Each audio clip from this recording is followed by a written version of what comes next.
Hello everybody. Hi folks, welcome.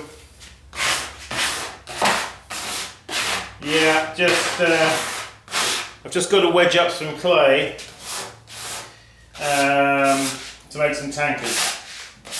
Very routine stuff, you know.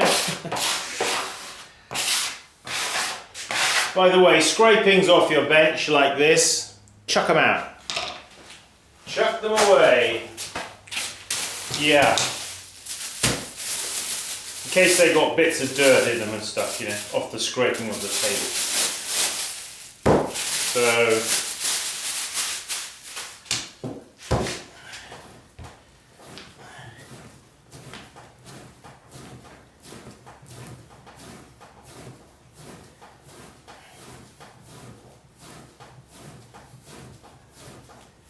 let's just focus the camera here on the clay. Okay, let's see now. Let's just talk about kneading for a second. Because it's really where pots begin, isn't it?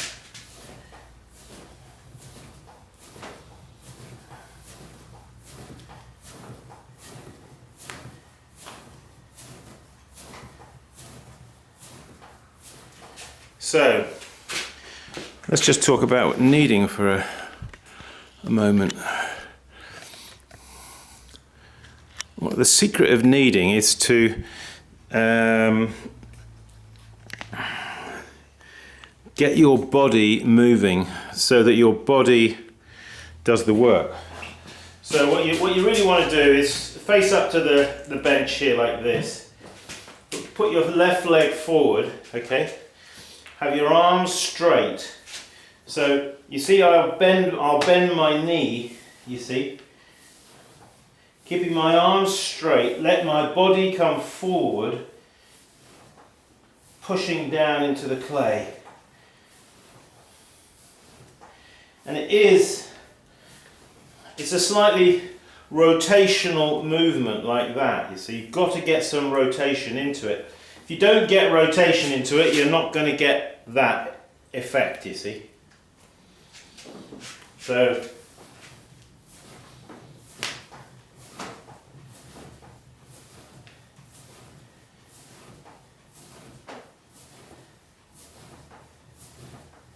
pushing down. If you could imagine you had a clock face here, yeah, and 12 o'clock was here, okay, and 11 o'clock was here. All right, so we'll put 11, 12. 11, 12. Is that there? Does that come out? So,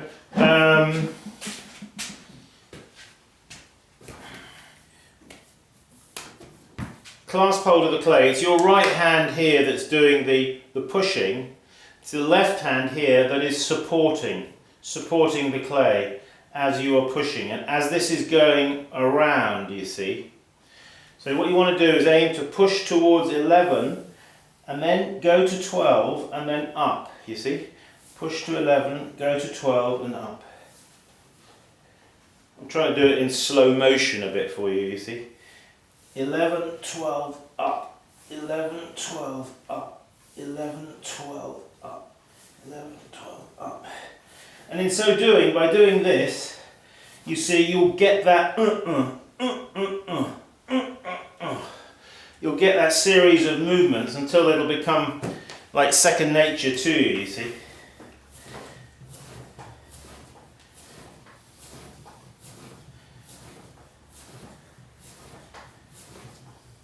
So you're not, you see, taking the clay and just going up and down like that. It's not that. You've got to get that movement, you see. So you want to push down to 11, 12 up, bring the clay up like that, you see.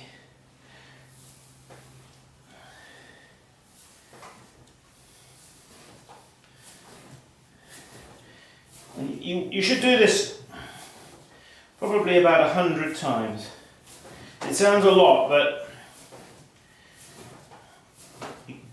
it happens quite quickly actually.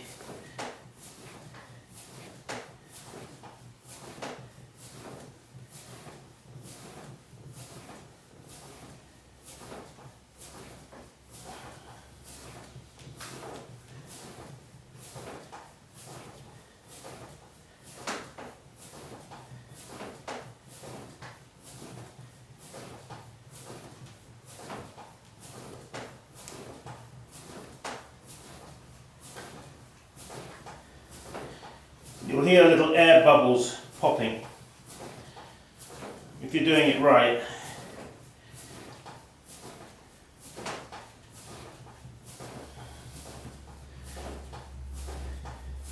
So when you've done enough, you want to let this bit here grow bigger and bigger and bigger, and this part here becomes consumed into this part.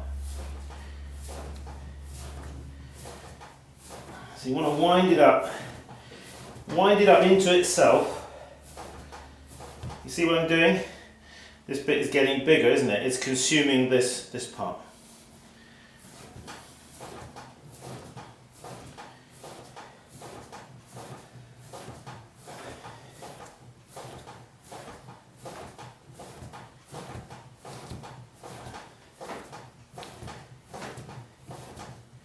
You see? Nearly finished. Just want to be careful at this end bit here, you don't trap air in there, you see.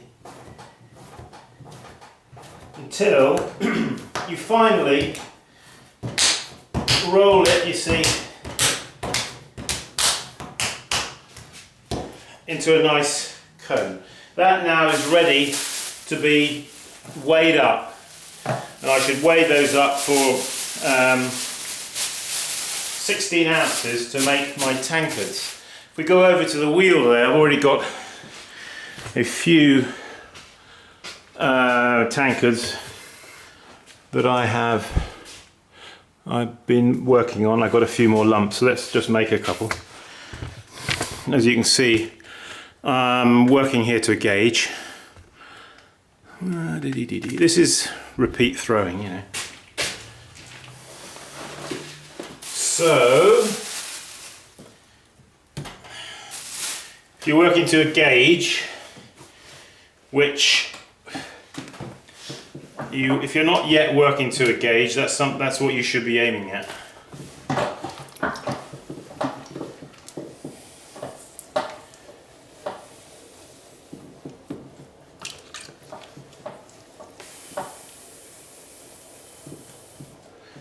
It's the 10th of November, and what's the time of day?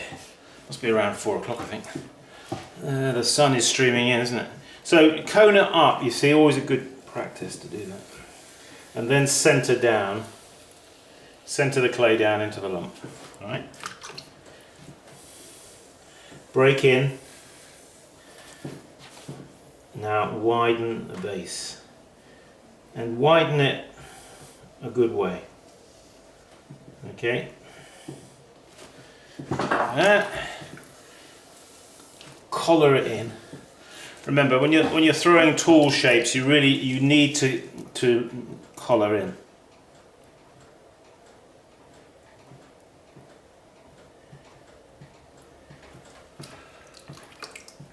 Water. Keep it well watered.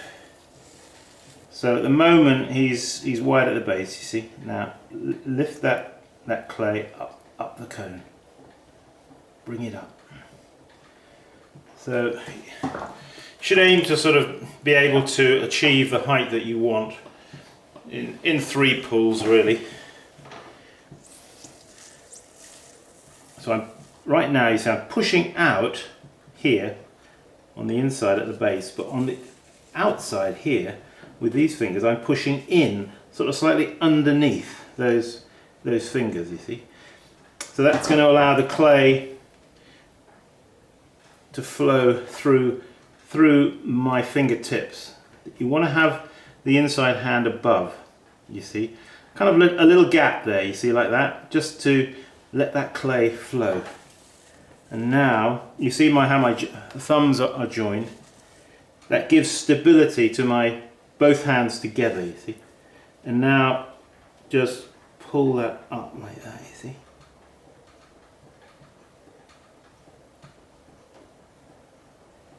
Nice and easy. I think I'm going to move that camera a bit that way because I've got a habit of putting my head down there and you're going to get blocked out. So we'll just put it there like that. Okay. So remember, you want to water your pot before every pull, and I recommend that you do it like this, by putting your fingers over like that and just dribble the water there, just there, you see, and it will run down both fingers and keep the pot nicely wet. You need to know that when you start a lift at the bottom, that the water is going to take you all the way to the top. Okay, now some of you probably are lifting, you've probably got your wheel going around too fast, and you may be lifting too slowly. Well, when that happens, the clay kind of dries up on your fingers, doesn't it?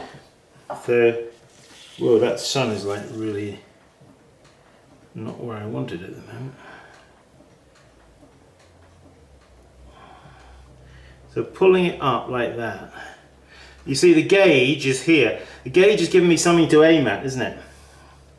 You see, it's a measurement that it's a visual measurement that I can see. All right, and that's, God, I can't hardly see that. So just, and these are 5.5 high, yeah, 5.5. So also use a mirror to help you, you see, because that will help you to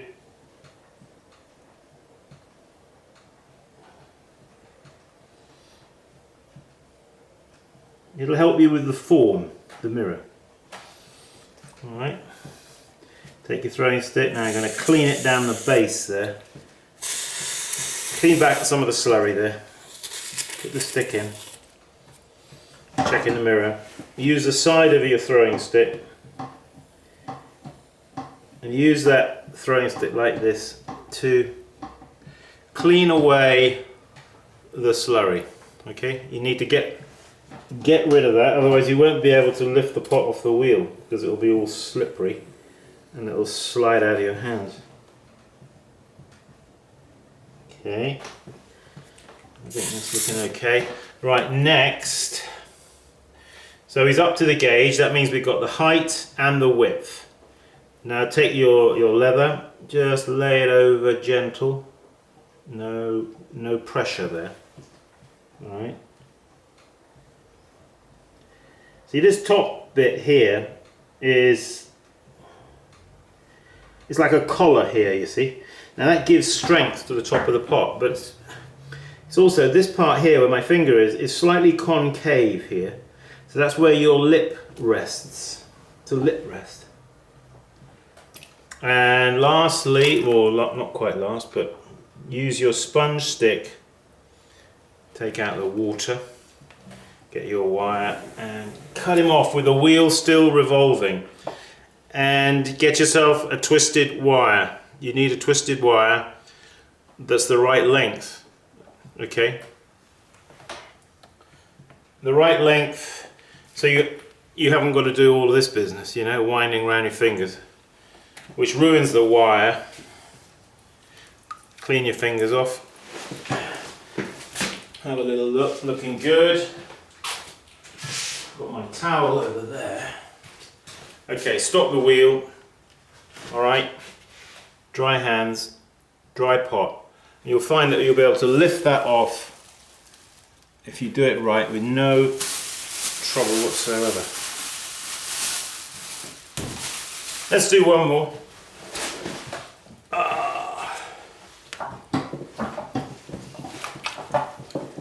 I know these are basic. You see with the sunshine coming in here, you see the particles of dust in the air. It's frightening, isn't it, when you think about it, when you see it like that. What was I saying? Yeah, I know this is stuff that we've been over many times, but it's always something to learn, isn't there? Always something to learn. Just got to be open to it. Okay, widening the base of the pot there. I caught a little air bubble in here. See, pour kneading there. Okay, now take that and collar it like that. You see, push it in, push the sides in. So it's already now sort of conical, isn't it?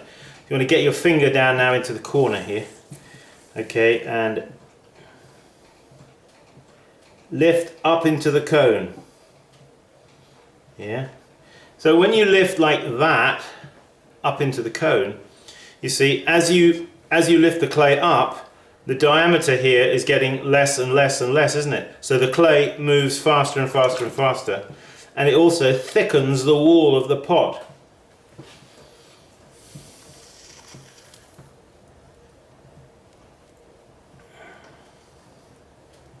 Okay, lifting now, eye on the gauge. So what you want to do is learn to just start pulling some cylinders, getting some height in your work. This is if you're a beginner, let's say, you know, you haven't yet mastered the cylinder, which is what you really need to master ASAP, if you know what I mean. Once you can start pulling some sort of, with a bit of regularity, getting a bit of height, set yourself a gauge.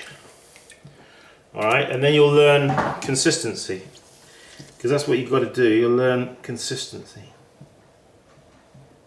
Okay, pulling it up, looking for the gauge.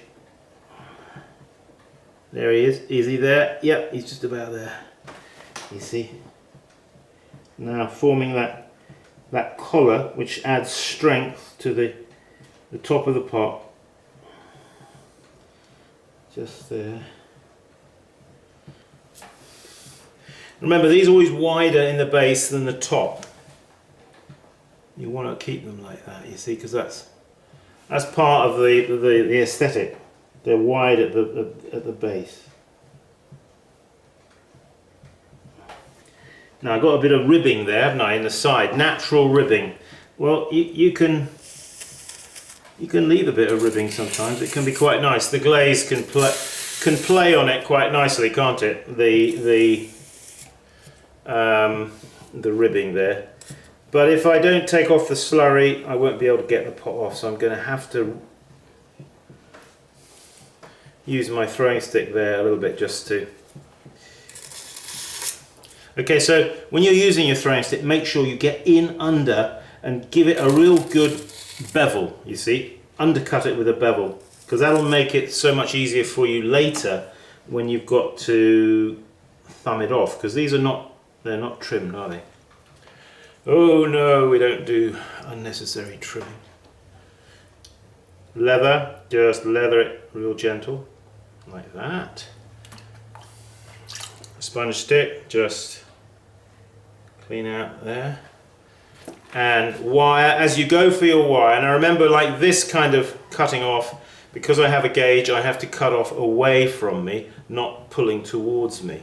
Okay, so as I go for the wire, I slow my speed, I clean the wire, thumbs down and straight through with the wheel still moving. Okay? Tips there, lots of tips. Taking me 35 years to learn that. So now with my hands cleaned off, the pot clean, I can easily just lift that straight off, you see.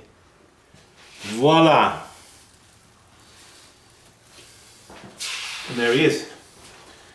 Hey, thanks folks for joining us once again, back in the studio here. I think the last clip I did, I was doing some raku. It was very unsuccessful, I have to say.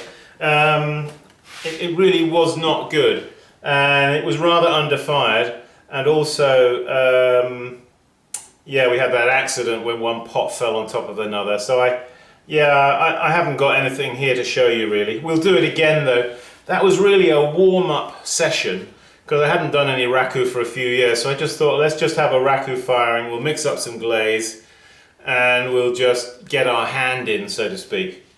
You know, sometimes if you haven't been doing something for a while and you come back to it again, you have to refresh yourself a little bit. So that's what that was, and yeah, we took some notes about some of the things that we need to do next time, and I will be doing another raku firing again and showing you the results. So please go to my website, simonleachpottery.com. I've just put up there on my Etsy shop about 15 new tea bowls. So go there, have a look, maybe there's something you fancy.